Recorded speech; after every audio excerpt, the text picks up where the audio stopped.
we want to get to the truth of this. I think that Grady's afraid of him.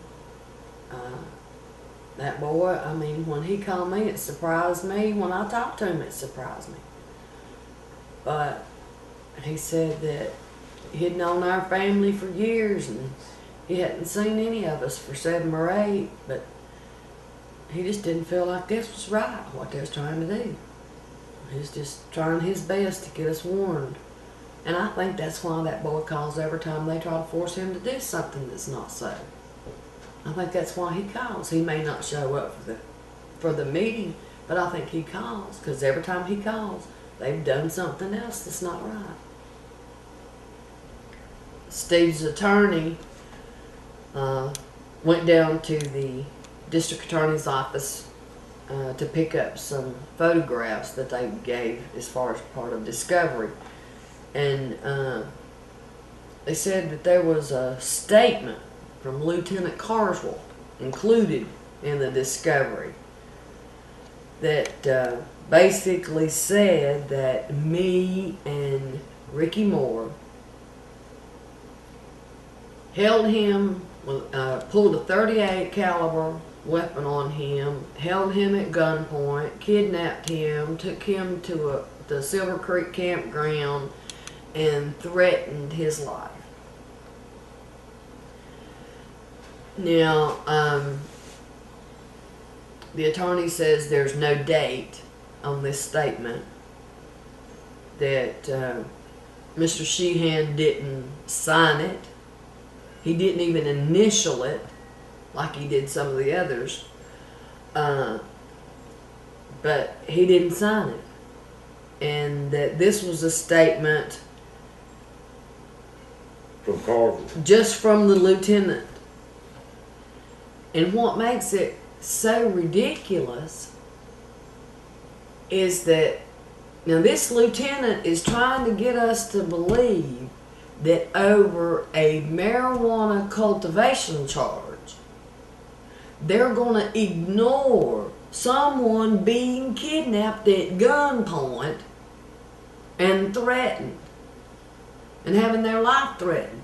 This doesn't make any sense. They says, I did this with Ricky Moore. Now, Ricky Moore lives in this county, and in this section of the county, he did. I wouldn't know the boy for sure if I saw him. I know that not too many years ago, he was in a bad car wreck, and that would probably help me be able to identify him. But other than that, I wouldn't know who he is. And I haven't seen him, and he hadn't lived around here in a while.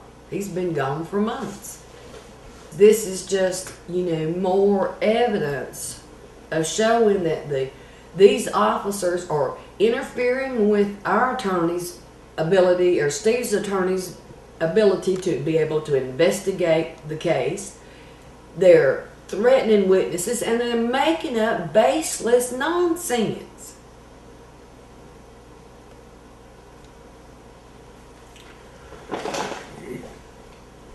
That's why we think that for them to do this kind of puts them in a position where Grady could be at danger, because he's the one that can say what the truth is. He says he's afraid of them. And he's very afraid of him. Now, really, Grady, I have seen once since he called me. I ran into him at Wendy's, and I told him then that the lawyer would like to talk to him. And then he called Jean and talked about setting up an appointment to talk to the lawyer. He didn't. So I did. I called and left a message on his phone and told him if he wanted to talk to the lawyer and get this straightened out, we needed to do it. I think once Jean said he called, and I happened to be here when he called. She's on the phone, and he was saying that the sheriff department had been all over him and everything lately, and they're trying to force him into whatever. And he set an appointment to see the lawyer the next day. I think that where we fell short is that in the very beginning, I think the lawyers have been more on the ball, and we should have went to DA. I think when I went to the DA to start with and told him that Grady had called, and they're trying to force him to admit perjury in his courtroom. You know, the DA should have done something then. You know, and but he didn't. You know, I mean, this is worse than a soap opera. I mean, this is so, you know, so let's just hope it gets straightened Still, out. it'll get straightened out through the judicial system. The truth will come through.